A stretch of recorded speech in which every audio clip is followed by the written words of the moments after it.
नमस्कार, मैं रवीश कुमार। जिस तरह से लाइसेंस राज को विस्थापित कर उदारीकरण प्रचलित हुआ, उदारीकरण की जगह रिफॉर्म प्रचलित हो गया, उसी तरह से अब रिफॉर्म की जगह इन दिनों ईज ऑफ डूइंग बिजनेस प्रचलित होने लगा है। विश्व बैंक 2004 से ईज ऑफ डूइंग बिजनेस के आधार पर रैंकिंग कर रहा है, लेकिन भारतीय राजनीति में इसे प्रचलित किया है प्रधानमंत्री नरेंद्र मोदी ने। पहले गुजरात को ईज ऑफ डूइंग बिजनेस का मुखड़ा बनाया, फिर इसे अपने गवर्नेंस की विचारधारा। उद्योग जगत की सभाओं से लेकर राजनयिकों के बीच आप जब भी प्रधानमंत्री को बोलते सुनेंगे, ईज ऑफ डूइंग बिजनेस का जिक्र आएगा ही। प्रधानमंत्री से अभियान की तरह लेते हैं। कई बार बोल चुके हैं कि 3 साल के भीतर ईज ऑफ डूइंग बिजनेस के मामले में चोटी के 50 देशों में भारत शामिल होने वाला है। आप जानते हैं कि इस साल भारत की रैंकिंग 130 आई है। यहां से वे भारत को चोटी के 50 देशों में ले जाने का दावा कर रहे हैं पिछले 3 साल से, लगभग 2 साल से। बुधवार को ही दिल्ली में उन्होंने न्यूजीलैंड के प्रधानमंत्री जॉन की का स्वागत किया। विश्व बैंक की ताजा रिपोर्ट में ईज ऑफ डूइंग बिजनेस के मामले में न्यूजीलैंड नंबर 1 है, भारत 130वें नंबर पर। पिछले साल की तुलना में भारत सिर्फ 1 पायदान ऊपर आया है। लेकिन 2015 में भारत विश्व बैंक से काफी खुश था, क्योंकि तब उसकी रिपोर्ट में भारत ने 2014 के 142वें पायदान से छलांग लगाकर 130 स्थान पर जगह बनाई थी। एक और बात बता दें कि विश्व बैंक की जो रैंकिंग आई है वो 2017 के लिए आई है, मतलब फिर उसके बाद 2018 के लिए आएगी, और इसके लिए विश्व बैंक जून 2016 तक सारे मुल्कों से अपने आंकड़े जुटा लेता है। इस ग्राफिक्स में आप देखेंगे कि 2017 के लिए 190 देशों में भारत का स्थान 130 है, 16 के लिए भारत का स्थान 131 था, 2015 के लिए भारत का स्थान 134 था और 2014 के लिए 142। देशों की संख्या 190 लिखी है मैंने, लेकिन ये हर साल बढ़ता चला गया है। हम अमेरिका को लेकर काफी तनाव में रहते हैं, हर चीज में उसे ही आदर्श और नंबर 1 समझते हैं, मगर ईज ऑफ डूइंग बिजनेस में उसका भी स्थान जो है नंबर 1 नहीं है, 8वां है। चीन का 78वां है। 2008 में भारत 178 देशों की रैंकिंग में 120 नंबर पे था, 2010 में 183 देशों की रैंकिंग में 132, 2011 में 135 नंबर पर था भारत, और 2012 में 132। 178 देशों से बढ़कर अब 190 देशों में रैंकिंग होने लगी है। ईज ऑफ डूइंग बिजनेस का मतलब होता है कि भारत में एक कंपनी खोलने में कितनी कम दिक्कतें आती हैं। पहले सिर्फ मुंबई के ही प्रोफेशनल फर्म की राय ली जाती थी इसमें, मगर अब इसमें दिल्ली भी शामिल है। यह कहा जा रहा है कि भारत जैसे विशाल देश का मूल्यांकन सिर्फ मुंबई और दिल्ली के अध्ययन से नहीं किया जा सकता है, लेकिन चीन जैसे विशाल देश के लिए भी सिर्फ 2 ही शहर अध्ययन में शामिल किए गए हैं, शंघाई और बीजिंग। अमेरिका के लिए न्यूयॉर्क और लॉस एंजलिस, और रूस के लिए मॉस्को और Saint Petersburg. Ease of doing business 10 पैमानों के आधार पर तय किया जाता है। इन पैमानों का भी हम आपको नाम बताएंगे, और इनके हिसाब से भारत की अलग अलग रैंकिंग क्या है वो भी। तो व्यवसाय की शुरुआत के हिसाब से भारत का स्थान 155वां है। निर्माण के लिए परमिट लेने के हिसाब से भारत का स्थान 185 है, लास्ट, लगभग लास्ट। बिजली में भारत काफी अच्छे रैंक पर है, 26 नंबर पर है। यहां उसने 51 स्थान से 26वें स्थान पर तरक्की की है। प्रॉपर्टी की रजिस्ट्री के मामले में भारत 138वें स्थान पर है। उधार या कर्ज के मामले पे 44वां स्थान है। माइनॉरिटी इन्वेस्टर्स की सुरक्षा के मामले में 13वां स्थान है, मगर यहां इसका रैंक 10 से गिरकर 13 हुआ है।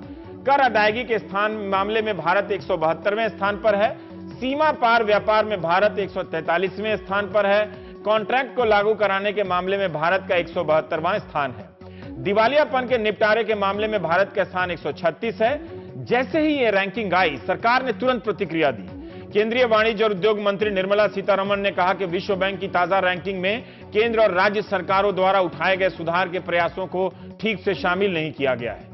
उन्होंने कहा कि मैं कुछ निराश हूं। न सिर्फ भारत सरकार बल्कि हर राज्य कारोबार करने को आसान बनाने में सक्रियता से जुटा हुआ है, लेकिन जो भी वजह हो रैंकिंग की, इन कोशिशों को पूरी तरह नहीं दिखाई गई है। इसमें टीम इंडिया साथ मिलकर काफी काम कर रही है। इस रैंकिंग से हमें यह संदेश मिला है कि हम और एकाग्रता और तेजी से काम करना होगा हमें। आप जानते हैं कि department of industrial policy and promotion DIPP राज्यों के लिए भी ईज ऑफ डूइंग बिजनेस की रैंकिंग जारी करता है। इसके लिए कोई 300 पैरामीटर पर डेटा लिया जाता है और उनके मूल्यांकन के आधार पर राज्यों की सूची जारी हुई।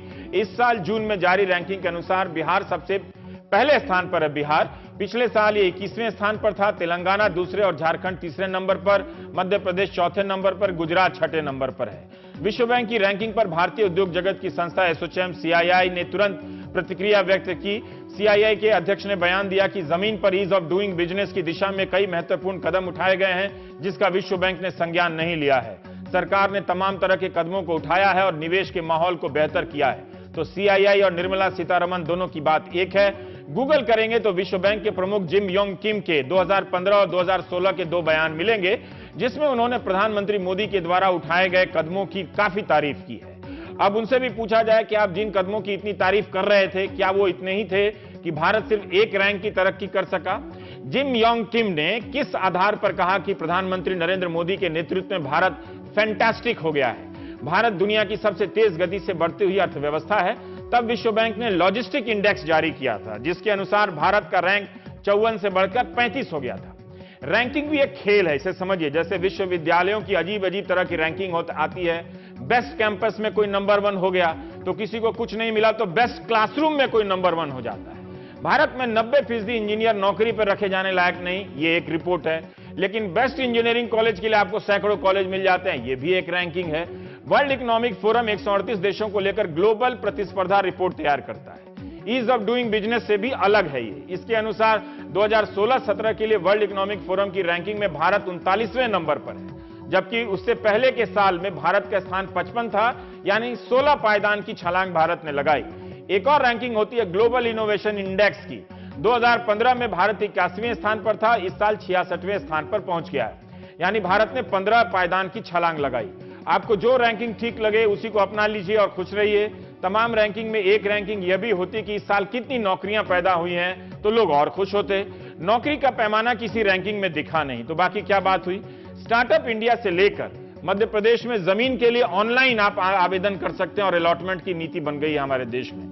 इसी मई 2016 में इंसॉल्वेंसी बिल संसद ने पास कर दिया। अगर दिवालिया होना हो तो आपको और आसान, ताकि दिक्कत ना हो दिवालिया होने में। जैसा कि मैंने कहा कि ईज ऑफ डूइंग बिजनेस प्रधानमंत्री मोदी के लिए गंभीर मसला है, इसलिए उन्होंने भी इस रैंकिंग पर अपनी प्रतिक्रिया एक बैठक में दी। उन्होंने कहा कि कारोबार आसान बनाने में दिक्कतें कहां पर आ रही है, इस पर ध्यान देना होगा। देश के सभी मुख्य सचिवों और सचिव वर्ल्ड बैंक की रिपोर्ट को ध्यान से पढ़ें और अपने अपने राज्यों में कामकाज की समीक्षा करें। कैबिनेट सचिव इस पर 1 महीने में रिपोर्ट भी देंगे। ये प्रधानमंत्री का बयान है, हम इस पर बात करेंगे। एम.के. वेणु हैं, संस्थापक संपादक हैं दी वायर के, न्यूज वेबसाइट है। अरविंद प्रसाद जी हैं, डीजी हैं फिक्की के। अरविंद जी, हम ये जानना चाहते हैं कि मैं पहले डीजी था, फॉर्मल डीजी फिक्की बोलिए। अच्छा, माफ कीजिएगा, फॉर्मर आप डीजी हैं, महानिदेशक हैं फिक्की के, लेकिन उद्योग जगत के तो है ही। तो अरविंद जी, मैं ये जानना चाहता हूं कि हम इतने आहत क्यों हो गए इस रैंकिंग से? क्या हम रैंकिंग को इतनी गंभीरता से लेते हैं? देखिए, रैंकिंग को गंभीरता तो लेना ही चाहिए। प्रधानमंत्री जी ने जो घोषणा की थी और वो सिंसियर भारत सरकार और राज्य सरकार पूरी तत्परता से कोशिश कर रहे हैं कि हमारी रैंकिंग बिजनेस वातावरण सुधरे। अब रैंकिंग का जो अपना लिमिटेशन है उसे भी हमें समझना होगा और इसकी परिकल्पना है उसके अनुरूप भी काम करना पड़ेगा। तो पहले तो रैंकिंग की जो लिमिटेशन है उसको समझ लेते हैं। ये पूरा रैंकिंग भारतवर्ष में सिर्फ मुंबई और दिल्ली पर आधारित है। तो जो दूसरे राज्य प्रयास कर रहे हैं या दूसरे कई चीज दूसरे जैसे झारखंड कर रहा है, मध्य प्रदेश कर रहा है या जैसा कहा कि बिहार कर रहा है, तो वो इसमें रिफ्लेक्टेड नहीं होता है। लेकिन यही प्रक्रिया सभी देशों के लिए है, इसलिए इसको हम एक मोटे मोटे गाइडलाइन के रूप में देखते हैं। Beijing, New York, Los Angeles, Moscow, Saint Petersburg, है ना? हाँ, तो उन लोगों ने भी इस रैंकिंग को एक तरह से सवाल उठाया है क्या? जी हाँ, तो एक कंपैरेटिव ही के तरीके से देखते हैं। हमें देखते हैं कि पिछले वर्ष की तुलना में हम कहाँ सुधरे हैं, ये पूरे देश के लिए नहीं देखते हैं। दूसरा ये देखते हैं कि ये 10 बिंदुओं पर आधारित है और उसमें कई बिंदु में हमने काफी प्रयास किए हैं जिसके रिजल्ट अभी आने बाकी है। जैसे जीएसटी हुआ तो गुड्स एंड सर्विस टैक्स पे संविधान संशोधन हुआ है, अगले साल जब नियम बनेगा।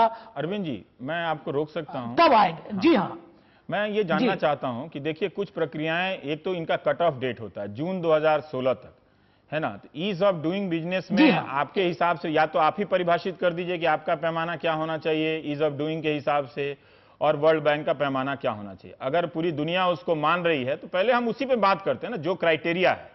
कोई भी ऐसा क्राइटेरिया नहीं हो सकता जिससे हम या आप या वेणु साहब संतुष्ट हो जाएं कि यही संपूर्ण क्राइटेरिया है। या तो हम ना माने, उसमें मैं बहुत खुश हूं, या हम मान लें, इसमें भी मैं बहुत खुश हूं। लेकिन अगर हम मान रहे हैं तो मैं ये जानना चाहता हूं कि जो कट ऑफ डेट का जैसे डेटा है जो दिया है उसी के आधार पर इन्होंने बताया होगा ना। तो ठीक है कि हाँ, नहीं, ये बात सही है, मैं 142 सिर्फ ये से बता जब रहा हम था। 130 पर आए थे, तब भी क्या हम यही सवाल कर रहे थे, रिजेक्ट कर रहे थे? पीएम ने रिजेक्ट नहीं किया, वैसे उन्होंने कहा इसका अध्ययन कीजिए और सबक नहीं नहीं सीखिए टाइप से।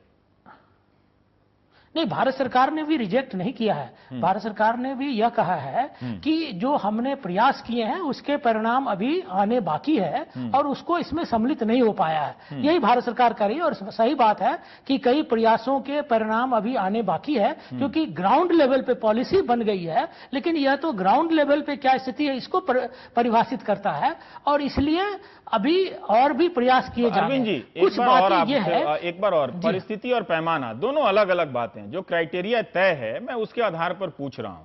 जब यही विश्व बैंक उन्हीं पैमानों के आधार पर एक बार आपको 12 सीढ़ियों 12 पायदानों की छलांग की रिपोर्ट देता है और यही विश्व बैंक एक पायदान की छलांग की रिपोर्ट देता है, या उसमें अगर देशों की संख्या बढ़ा दी गई है इस बार एक, तो मान लिया जाए कि पिछले और इस साल में कोई बदलाव नहीं आया, तो क्या बड़ी बात होगी? मैं यही जानना चाहता हूं कि एक बार आप क्या, अगर वो उसमें ईमानदारी नहीं होती तो वो 12 पायदानों की छलांग भी नहीं दिखाता फिर भारत के लिए। नहीं, मैं ईमानदारी की बात नहीं कर रहा हूं। यह रिपोर्ट बिल्कुल ही ईमानदारी से बनाई गई है।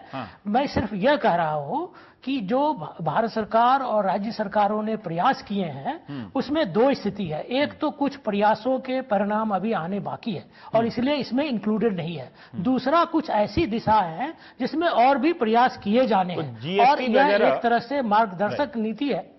जीएसटी वगैरह जो है या इंसॉल्वेंसी बिल है, ये तो जब अगले साल लागू होगा तो ये तो ऐड हो जाएगा, तो हो सकता है हमारा रैंक और अच्छा हो जाए।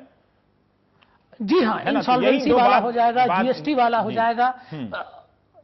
लेकिन कुछ चीजें और है जिसमें काम करने की आवश्यकता है। मूल रूप से जैसे मान लीजिए प्रॉपर्टी रजिस्ट्रेशन का है, तो प्रॉपर्टी रजिस्ट्रेशन की जो प्रक्रिया है उसमें कुछ सुधार हुआ है, तो एक दो रैंक भी बढ़े हैं। लेकिन मूल बिंदु यह है कि ये जो प्रॉपर्टी रजिस्ट्रेशन की जो सबसे गुणवत्ता है उस पर हम कितना निर्धारित होते हैं, वो ये देखता है कि अगर आप प्रॉपर्टी का रजिस्ट्रेशन कराते हैं, संपत्ति का निबंधन कराते हैं। क्या भारत में व्यवसाय की जो शुरुआत है ना, या परमिट लेने की बात है, उसमें एक में भारत का स्थान 155वां है और एक में 185वां है निर्माण के लिए, कंस्ट्रक्शन के लिए अगर आप परमिट लेते हैं तो क्या आप इससे संतुष्ट हैं? जी हाँ। किस राज्य में ये बहुत बेहतर आप बताएं? तो इन दोनों मामले में कौन से राज्य में? ये बात तो देखिए, जहां तक कंस्ट्रक्शन परमिट लेने की बात है, यह निश्चय रूप से बहुत ही खराब स्थिति है और इसमें किसी राज्यों में 25, किसी राज्यों में 44 जगह से परमिशन लेने पड़ते हैं। और यह चूंकि राज्य का मामला है तो कहीं न कहीं एक बार यह बात उठी थी कि दो तरीके से इसमें सुधार हो सकता है। एक तो या तो सिंगल विंडो हो कि हमें परमिशन लेना है तो एक जगह हम आवेदन करें और वहीं पे सभी मिल जाए, या दूसरा कोई थर्ड पार्टी हम सेल्फ सर्टिफाई कर दें और थर्ड पार्टी सर्टिफिकेशन हो। जैसे हम परमिट के लिए आर्किटेक्चरल रिक्वायरमेंट है, तो आर्किटेक्ट जो है उसको सर्टिफाई कर दें, ठीक है, वो उतनी कार्रवाई अभी नहीं हो पाई है जो अपेक्षित है।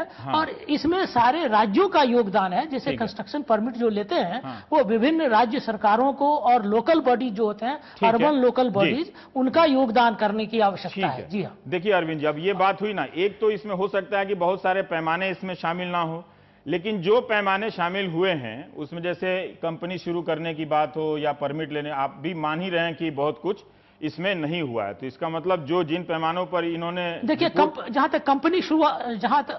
तक कंपनी शुरुआत करने की बात है, इसमें कुछ काम हुए हैं और जो उत्तम स्थिति है उससे जो हमारा डिस्टेंस है वो घटा है। लेकिन यह मानिए कि देखिए ये कंपैरेटिव अंक है जो दूसरे देशों ने भी प्रयास किया है।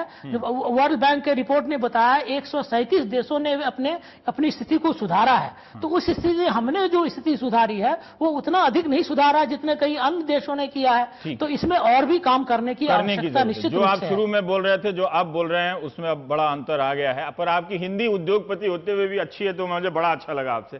अभी वेणु साहब, मैं ये जानना चाहता हूं कि एक तो मुझे बड़ी हैरानी हुई कि हम लोग इतनी किस रैंकिंग को सीरियसली लेंगे। अगर हम लेने लगे तो वही इंजीनियरिंग कॉलेज वाला कैंपस के आधार पर कोई नंबर 1 है, कोई लैब के आधार पर नंबर 1 है, कोई फिजिक्स के प्रोफेसर के आधार पर नंबर 1 है। तो ये जो बीमारी आ गई है, तो ये तो मुझे तो वैसे ही अगर नंबर 1 भी होते तो क्या बहुत फर्क पड़ जाता क्या सर हमें? रमेश, ये बिल्कुल सही सवाल आपने उठाया है। अभी जैसे आपने बोला, मेरा नहीं, लवीश भंडारी ने लिखा था, वहां से पिछले साल जब इसी रैंकिंग में इंप्रूव हुआ तो हाँ। सरकार ने सब जगह उसको उसकी पब्लिसिटी करी, प्रचार किया। इस बार कम हुआ तो निर्मला सीतारमण कह रही कि मैं डिसअपॉइंटेड हूं, मगर कई हमने रिफॉर्म किए जो अभी तक फैक्टर नहीं हुए, बाद में होंगे। उसमें वो जीएसटी का बता रहे हैं, और अब जीएसटी जिस तरह चल रहा है 6 रेट, सिंगल टैक्स की बात चल रही थी ना, 6 रेट 4 टैक्स हो गया, 4 स्लैब, एक सेस भी हो गया। तो ऐसे कई अर्थशास्त्री, विजय केलकर साहब जो जीएसटी का पहला रिपोर्ट निकाला था, उन्होंने बयान दिया कि अगर इस ऐसे जीएसटी को आप करोगे 5 स्लैब वाला, तो ये कोई ईज ऑफ डूइंग बिजनेस नहीं होगा। इसमें सारे लॉबिंग शुरू हो जाएगी, क्लासिफिकेशन, कोई बोलेगा मेरा 26% पे टैक्स पे रखो, कोई बोलेगा मेरा 18 पे रखो, कोई बोलेगा। ये एक पहलू है। दूसरा, इस बारी जो रैंकिंग है इसमें इंडोनेशिया और पाकिस्तान बहुत जोरों की इंप्रूव किया है। तो अब पाकिस्तान के बारे में बोलेंगे तो पाकिस्तान कैसे करके? नहीं, पाकिस्तान के बारे में यहाँ मना है। आप बोलेंगे सेडिशन का चार्ज लग जाएगा। प्लीज, मुझे वकीलों के चक्कर नहीं लगाना।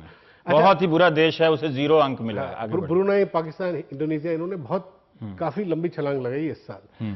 और दूसरी बात, मोटा मोटा मुद्दे पे आ जाइए। लैंड, सबसे पहले बिजनेस के लिए आपको लैंड खरीदना पड़ता है। लैंड इसमें परमिट के लिए 185 बताया है, बॉटम 5% में है इंडिया। और यहां पे बहुत बड़ा लैंड एक्विजिशन बिल का 1 साल इस सरकार ने वक्त जाहिर किया कि हम विपक्ष ने भी नहीं करने दिया, फिर विपक्ष ने भी नहीं करने दिया। बाद में सरकार ने कहा कि भाई अब स्टेट्स अपने आप करें।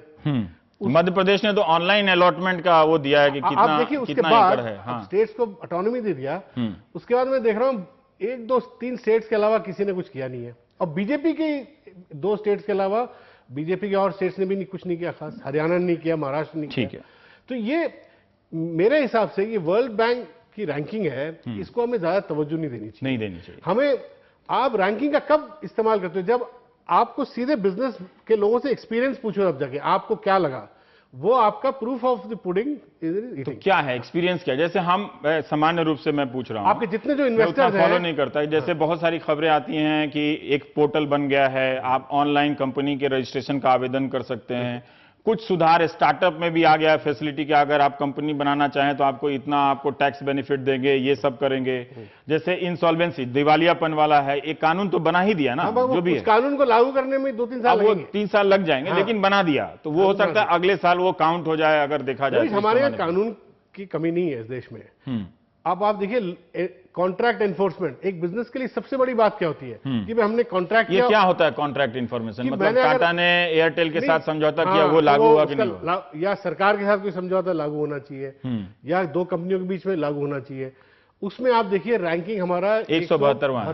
तो क्या इस कॉन्ट्रैक्ट इन्फोर्समेंट में भी कोई ऐसा कानून है या नहीं है जिसकी वजह से दिक्कत आ रहा भूमि अधिग्रहण की तरफ? ये क्यों नहीं होता? क्योंकि ये क्या रिफ्लेक्ट करता है, मुझे बताएं। ये रिफ्लेक्ट करता है जो हमारी टैक्स डिपार्टमेंट जो पोस्ट फैक्टो अपने टैक्स इंटरप्रिटेशन, टैक्स अगर लॉ क्लियर न हो, और हमारी टैक्स डिपार्टमेंट को दुनिया बोलती है कि फॉरेन इन्वेस्टर को ये फॉरेन इन्वेडर की तरह ट्रीट करता है। तो ये टैक्स डिपार्टमेंट 2 साल से जूझ रही है सरकार। जेटली जी ने भी कहा कि मैं इनको ठीक करूंगा जो भी है, मगर ये टैक्स डिपार्टमेंट अभी भी लोग इससे खुश नहीं है। जिस तरह के नोटिस आती हैं, जिस तरह बिजनेसेस को टैक्स डिपार्टमेंट ट्रीट करता है, वो भी ये एनफोर्समेंट का एक भाग है।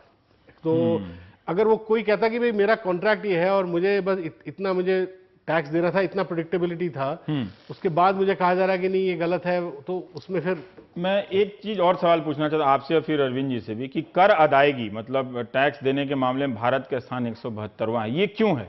मतलब 2-2.5 साल में तो मुझे लगता है अनगिनत बयान तो वित्त मंत्री के ही आए होंगे कि काफी कुछ किया जा रहा है टैक्स के वो लेकर। इसका एक और कारण, तो एक मैसेज भी आ जाएगा कि इस साल आपका कितना टीडीएस कटा और ये सब कटा आ रहा है। वो तो एक डायरेक्ट टैक्स है। सबसे बड़ी प्रॉब्लम है ये जो जीएसटी जिस मामले को सुलझाने की कोशिश कर रहा है, मगर टाइम लगेगा। ये वहां है, ये कर अदायगी है ना। हाँ, तो जीएसटी में रवीश ये है कि हिंदुस्तान का जो इनडायरेक्ट टैक्स जो है वो दुनिया में सबसे ज्यादा है। चाइना में 17-18% करीब है। हमारे यहाँ अगर सारे टैक्सेस को आप जोड़ेंगे, local taxes, sales tax, excise, तो आपको तो बहुत ज्यादा हो जाता है, 28% मिलेगा। तो लोग कहते हैं कि 28% में मेक इन इंडिया नहीं हो सकता, क्योंकि आप बाहर वाली कंपनी यहाँ पे जब आएगी, जब यहाँ पे लाके या टैक्स कम हो और यहाँ पे थोड़ा वैल्यू ऐड करके यहाँ से फिर एक्सपोर्ट कर पाए। अब इतने सारे टैक्सेस हैं तो आपकी बात से ये हुआ कि अगर हम जीएसटी लागू करें उसके मूल रूप में, जैसे न्यूजीलैंड नंबर 1 है तो वहां तो एक ही रेट है जीएसटी का, बिल्कुल एक रेट है ना, जो मैंने पिछले दिनों अध्ययन किया था उसके, जो बिल्कुल जहां तक मुझे transparent है याद और है, simple है। से एक ही रेट है वहां पे। तो उसके जब ये होगा तो इसमें अब तो सरकार इस दिशा में आगे बढ़ी, तो हो सकता है कि अगर अच्छे से लागू कर दे तो 172 से टॉप 50 में भी आ जाए भारत। आ सकता है अगर एक रेट और बिल्कुल सिंपल वो लगाएं तो संभावना है कि ये जीएसटी चांस दे सकता है भारत को अगले 2 साल में ज्यादा उछाल इसका एक और चीज भी हो सकता है रविश, अगर ये इस तरह के जो 6 रेट और ब्यूरोक्रेसी में फंस जाए और अगर सरकारी मुलाजिम अगर इसको अब्यूज करना शुरू कर दे, फिर आप उल्टा भी हो सकता है। आपको भी लगता है अरविंद जी कि ये जीएसटी जिस रूप में, जैसे न्यूजीलैंड में, न्यूजीलैंड नंबर 1 है 2 साल से, वहां एक ही रेट है जीएसटी का, कोई दूसरा रेट नहीं है, इधर उधर नहीं। वो हो सकता है छोटा मुल्क है, भारत जितना बड़ा नहीं है, लेकिन फिर भी जो वेणु कह रहे हैं उससे आप सहमत हैं? देखिए, जीएसटी की मूल परिकल्पना यही थी कि सिंपल हो, जिससे कि डिस्क्रिशनरी पावर अथॉरिटी को कम हो। जैसे आप कोई सामान लाते हैं का मतलब तो वो 16% में है कि 18% में है, इसमें डिस्प्यूट होने के कारण काफी डिस्प्यूट बढ़ जाते हैं। तो इसीलिए अपेक्षा यह थी कि एक कम से कम नंबर होंगे जिससे कि यह सभी लोगों को वही दर देना है, तो इसलिए कोई डिस्प्यूट नहीं हो, कोई गेम उसके साथ, सिस्टम के साथ प्ले अराउंड ना करे। तो यह बात वेणु जी का सही है कि जितना कम रेट होगा, जितनी कम डिस्क्रिशनरी पावर होगी अथॉरिटी को, उतना बढ़िया जीएसटी होगा। लेकिन अब 4 दर लगाने के अलग अलग कारण है, चूंकि हम शिफ्ट कर रहे हैं, अभी जो वर्तमान स्थिति है जिसमें बहुत सारे दर हैं, तो निश्चित जी। पर हम इतना डर क्यों गए इस रैंकिंग से? क्या ऐसा लगा कि कुछ चीजें हम एक्सपोज हो गए दुनिया के सामने जो दावेदारी कर रहे थे, इस वजह से लोगों का रिएक्शन आया क्या? ये जानते मुझे बड़ी हैरानी हुई कि जिस तरह से सीआईआई और एसोचैम ने रिएक्ट किया, फिर मंत्री ने रिएक्ट किया, प्रधानमंत्री का तो उन्होंने भी रिएक्ट तो किया ही, उन्होंने इस रैंकिंग पे एक तरह से। देखिए, जितने प्रयास किए जा रहे थे और सरकार का जो एक फोकस रहा है, सरकार ने डीआईपीपी में एक सेल क्रिएट कर रखा है ज्वाइंट सेक्रेटरी की अध्यक्षता में, सभी राज्यों के साथ काम किए जा रहे हैं और निश्चित रूप से काफी प्रयास किए गए हैं। तो कहीं न कहीं यह अपेक्षा थी कि यह निश्चित रूप से रैंक में भी रिफ्लेक्ट होगा और रैंक में भी यह दिखेगा, हमारा जो क्रमांक है उसमें भी सुधार होगा। और जो सहमत है क्या जो अरविंद जी कह रहे हैं कि कुछ ऐसे प्रयास हुए जो इसमें नोटिस नहीं लिया होगा? ऐसा कौन सा प्रयास है जिसमें प्रॉपर्टी की रजिस्ट्री और इन सब चीजों में, जब आप ये मान रहे हैं कि व्यवसाय की शुरुआत में हम खराब स्थिति में हैं, निर्माण के लिए परमिट लेने में हम खराब स्थिति में हैं, तो कौन सा प्रयास 2.5 साल से? एक बात और समझ में आई आप लोगों के जवाब से कि इस रैंकिंग में सिर्फ केंद्र सरकार ही जिम्मेदार नहीं है, राज्यों की नीतियां भी जिम्मेदार हैं, दोनों शामिल हैं इसमें ना। रविश, मैं ये कहना चाहता हूं कि ये जो वर्ल्ड बैंक का जो रेटिंग है, ये केवल एक नेशनल लेवल पे इंडिया को देखता है, ये मेरे हिसाब से बिल्कुल फ्लॉड है। और केवल बॉम्बे दिल्ली, आप देखिए इंडिया में 30 स्टेट है। अगर बॉम्बे दिल्ली ये बिजनेस के हब है, अगर यहां पर ये सब आसानी नहीं है बिजनेस करने में, तो जैसा लविश भंडारी ने या नहीं अशोक भी देसाई ने लिखा कैच न्यूज में पिछले साल में, तो क्या हम उम्मीद करें कि तिरुवनंतपुरम या भुवनेश्वर में बेहतर होगा अगर यहां नहीं होगा तो? नहीं, जैसे आप देखिए, आप तेलंगाना, मुझे कई बिजनेसमैन बोलते हैं तेलंगाना में ईज ऑफ डूइंग बिजनेस बहुत अच्छा है, आपको सारे परमिशंस वो 2 हफ्ते के अंदर एक फाइल में लाके देते हैं वो, ये मैंने सुना है कई बिजनेसमैन से। तो आप तेलंगाना को अलग से स्टडी करें तो आपको डिफरेंट रिजल्ट मिलेगा।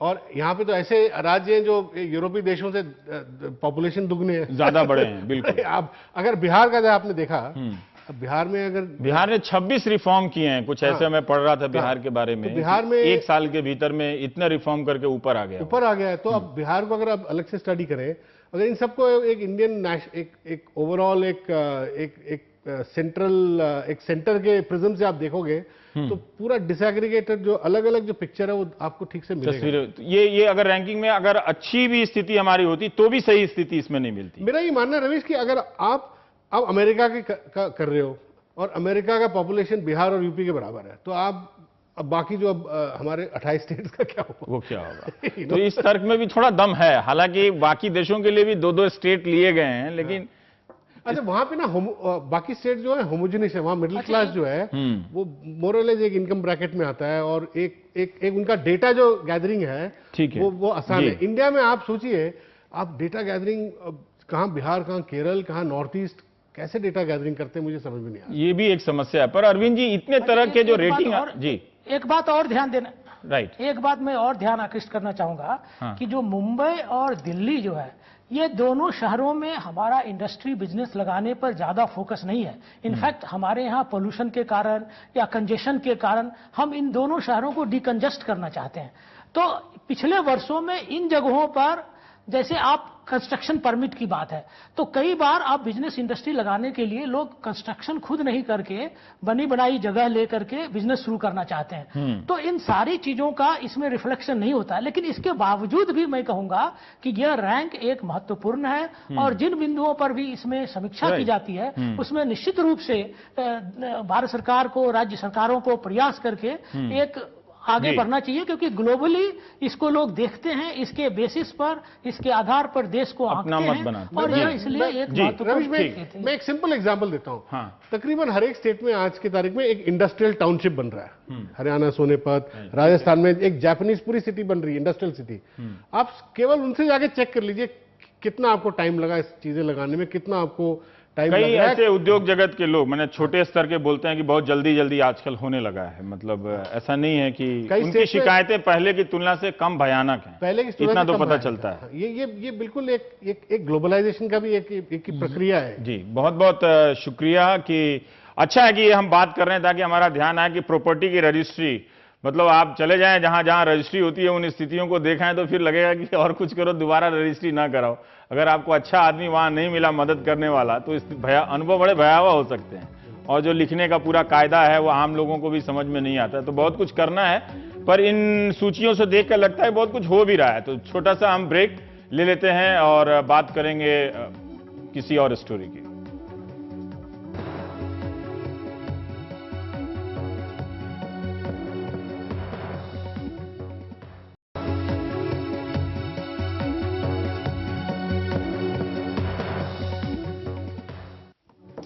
इन दिनों एक लतीफा चल रहा है कि साइकिल तो सपा की टूटी, लेकिन मिस्त्री को टाटा ने बाहर क्यों कर दिया। ये लतीफा बताता है कि ये दोनों घटनाएं हर खासो आम की जुबान पर हैं। बचपन से हम टाटा बिरला सुनते आए, आम लोगों के बीच इस कंपनी का अपना एक सम्मान रहा है, शायद उसके बैलेंस शीट की वजह से कम, सामाजिक कार्यों की वजह से ज्यादा। यही वजह है कि अगर टाटा कंपनी में कुछ बड़ा हुआ तो सबका ध्यान गया। टाटा ग्रुप का कारोबार आप जानते हैं कि कई लाख करोड़ का है। इस ग्रुप में करीब 100 कंपनियां हैं, लाखों लोग काम करते होंगे। Tata institute of fundamental research, Tata institute of social sciences, cancer के इलाज के लिए टाटा मेमोरियल सेंटर जैसे संस्थानों को भी इस कंपनी ने नई ऊंचाइयों पर पहुंचाया है। एक समाज के विकास के लिए भी। और टाटा का नमक तो है ही, किस किस ने नहीं खाया होगा। इसीलिए टाटा ग्रुप को सॉल्ट टू सॉफ्टवेयर ग्रुप कहा गया है। ऐसे टाटा ग्रुप की बोर्ड मीटिंग में जब सोमवार को साइरस मिस्त्री चेयरमैन के पद से हटा दिए गए तो हर कोई चौंक गया। लोग कारणों की तलाश में लग गए। मंगलवार को रतन टाटा ने कहा कि टाटा ग्रुप की कंपनियां अपने प्रतियोगियों पर ध्यान दें, अपने कारोबार में लीडर की तरह काम करें और टाटा ग्रुप के नेतृत्व में होने वाले बदलाव से परेशान ना हो। ये कुछ दिनों की बात है, तब तक मैं तो हूं ही। मगर लोगों की निगाह उस सवाल पर लगी रही कि साइरस मिस्त्री को टाटा ग्रुप ने क्यों निकाला। साइरस मिस्त्री $4.25 अरब की कंपनी शाहपुरजी पैलनजी के वारिसों में से एक हैं और 2006 से टाटा सन्स के बोर्ड में रहे। 2012 में चेयरमैन बने, लिहाजा टाटा के काम करने के तौर तरीकों से वो पूरी तरह से वाकिफ रहे ही होंगे। तो उन्हें निकाला क्यों गया? अभी तक कोई पुष्ट खबर इसे लेकर नहीं आई थी। साइरस मिस्त्री भी चुप थे और रतन टाटा भी। आज दोनों पक्ष बोले, वो भी बोले और उनकी तरफ से दोस्त वगैरह भी बोले, उद्योगपतियों के दोस्त होते हैं। तो साइरस मिस्त्री ने टाटा सन्स के बोर्ड को एक गोपनीय खत लिख दिया और अपनी भड़ास निकाली। लेकिन यह खत कॉन्फिडेंशियल कहां रह पाया? यह खत सबके पास पहुंच गया और इस खत में लिखा है कि साइरस ने साफ साफ कहा कि मैं एक लेम डक चेयरमैन बन गया, यानी मुझे काम करने की आजादी नहीं थी। रतन टाटा लगातार मेरे काम करने में दखल दे रहे थे। मैं खुद को अप्रत्याशित तरीके से चेयरमैन पद से हटाए जाने पर हैरान हूं। टाटा ग्रुप के बोर्ड ने ऐसा करके किसी गरिमा का परिचय नहीं दिया है। बोर्ड ने मुझे अपना पक्ष रखने का मौका नहीं दिया। इस कार्रवाई से टाटा ग्रुप को बेतहाशा नुकसान हुआ। साइरस ने यह भी कहा कि टाटा ग्रुप को अपनी पूंजी में $18 अरब का नुकसान झेलना पड़ सकता है। यह नुकसान पहले से कारोबार के भारी कर्ज में दबे होने की वजह से होगा। यह कर्ज टाटा ग्रुप में मुझे विरासत में मिला। टाटा की कंपनियां Indian hotels, Tata Motors, Tata steel इस कर्ज के बोझ से सबसे ज्यादा दबी हुई कंपनियां हैं। टाटा डोकोमो डील में नुकसान के लिए मेरे पूर्ववर्ती जिम्मेदार हैं। साफ है साइरस मिस्त्री का निशाना रतन टाटा ही हैं, जो उनसे पहले 2 दशक तक टाटा के चेयरमैन रहे। टेलीकॉम के कारोबार से बाहर निकलने में करीब $5 अरब का नुकसान होगा। मैं नैनो कार के कारोबार को बंद करना चाहता था, लेकिन भावनात्मक वजहों से ऐसा नहीं हो पाया। साइरस मिस्त्री के इस पत्र के बाद नेशनल स्टॉक एक्सचेंज और बॉम्बे स्टॉक एक्सचेंज ने टाटा की 6 कंपनियों से स्पष्टीकरण मांगा। इनमें Tata power, Tata telecom, Tata steel शामिल हैं। इस पर टाटा पावर का तो जवाब आ गया है। कंपनी ने कहा है कि उसने हमेशा जरूरी बातें सार्वजनिक की है और इस बारे में नया बताने को कुछ भी नहीं है। साइरस मिस्त्री की चिट्ठी ने जब ऐसा हंगामा मचाया तो टाटा सन्स की ओर से भी जवाब आया, जो अभी तक चुप्पी बनाए हुए था। टाटा ग्रुप की ओर से उसके वकील अभिषेक मनु सिंघवी, राजनेता भी हैं, ने मोर्चा संभाला और सीधे हमला किया। अभिषेक मनु सिंघवी ने ये बातें कही कि साइरस मिस्त्री को सार्वजनिक तौर पर गंदी लड़ाई नहीं लड़नी चाहिए। अंग्रेजी में कहे तो don't wash your dirty linen in public. क्या मिस्त्री एक डूबते हुए जहाज में शामिल हुए थे? मिस्त्री के संस्कार और संस्कृति और टाटा से मेल नहीं खाते। टाटा कोई मास्टर पपेटियर नहीं है, यानी किसी को इशारे पर नहीं नचाते हैं। इसलिए साइरस का यह कहना कि उन्हें काम करने की आजादी नहीं थी, गलत है। पूर्व चेयरमैन और इमेरिटस होने के नाते रतन टाटा बोर्ड की बैठकों में जाते थे। उन्होंने कभी साइरस के काम में छिद्रान्वेषण नहीं किया, यानी मीन मेख नहीं निकाली। क्या मिस्त्री सोचते हैं कि टाटा का इतना प्रतिष्ठित बोर्ड ना समझ है? टाटा सन्स साइरस मिस्त्री को निकाले जाने की वजह बताने के लिए बाध्य नहीं है। टाटा सन्स को साइरस मिस्त्री की ओर से किसी कानूनी कार्रवाई का अंदेशा है, इसलिए बोर्ड रूम की यह लड़ाई कोर्ट रूम तक खिंच गई है। टाटा ने बॉम्बे हाई कोर्ट से लेकर सुप्रीम कोर्ट तक कैविएट दाखिल कर दी है, ताकि अगर साइरस मिस्त्री कोई केस दर्ज करें तो टाटा का पक्ष सुने बिना कोर्ट कोई आदेश न दे। सुप्रीम कोर्ट ने जिन वकीलों को इसका जिम्मा दिया है उनमें से अभिषेक मनु सिंघवी भी हैं। इस बीच साइरस मिस्त्री की तरफ से भी एक आवाज आई है। यह सुप्रिया सुले, जो एनसीपी नेता हैं और एनसीपी अध्यक्ष शरद पवार की बेटी हैं। साइरस मिस्त्री और उनकी पत्नी की करीबी दोस्त हैं। नेताओं और उद्योगपतियों के कितने दोस्त होते हैं, हम और आप फंस जाएं तो कोई बचाने वाला भी नहीं आएगा। पर सुप्रिया जी ने साइरस मिस्त्री की तरफ से अपनी बात रखी है।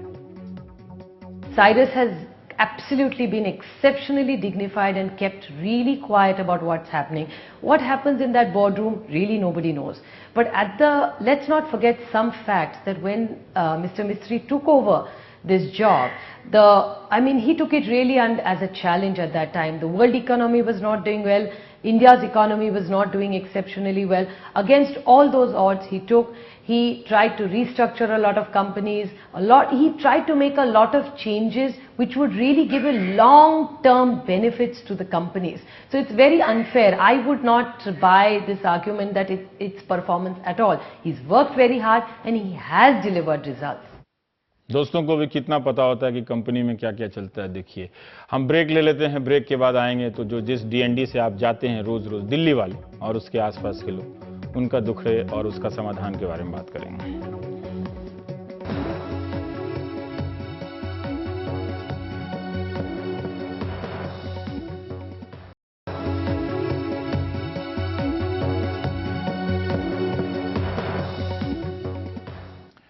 दिल्ली से नोएडा, मयूर विहार और नोएडा से दिल्ली जाने वाले आने वाले लाखों लोगों के लिए एक खबर दिवाली के तोहफे की तरह है। इन लोगों को अब डीएनडी फ्लाईवे पर टोल टैक्स नहीं देना होगा।